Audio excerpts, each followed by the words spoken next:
Hi, this is Tony Sagami, and I wanted to talk to you a little bit before I get on my airplane. I'm going up to China this time, to two different cities, Xian, spelled Xian, and best known as the home of the Terracotta Warriors, and also to Guangzhou, which is in the southern part of China on the Pearl River, which is the shipping hub of China.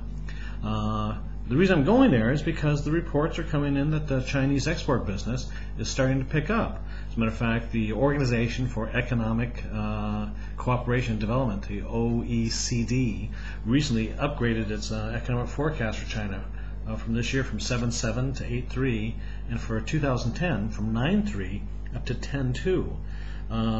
And also some of the numbers are looking pretty good. Industrial output was up by an extra 16.1% in October, and retail sales are up by 16.2%. So that's some pretty strong growth. Now the Chinese growth story, the domestic consumption part has been very consistent. It's been strong, growing, no problems. China's only weakness, the Achilles heel, has been the slowdown in exports, mainly to the U.S. because our economy is so poor that we aren't buying very many of the products anymore. But I'm starting to hear some of that anecdotal evidence that things are picking up. And the reason I want to go to Guangzhou is so I can take a look at the shipping ports, at the railroad switch yards, at the freight consolidators, and see how much the exports are actually going on in China.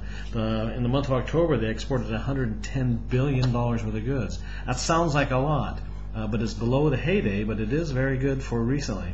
But I want to see it with my own eyes. So I want you to stay tuned, because in another couple weeks I'll give you my report on what I saw in China.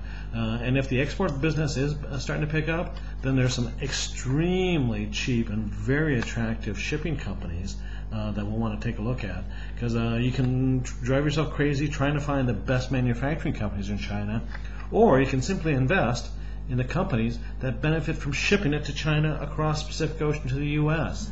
And those companies, whether they're railroads, trucking companies, or shipping companies, are very attractive and very low price because people aren't that convinced about the rebound yet. So we'll be one of the first ones to get on that gravy train if, in fact, if what I see support those numbers. Until next week, this is Tony Sagami signing off.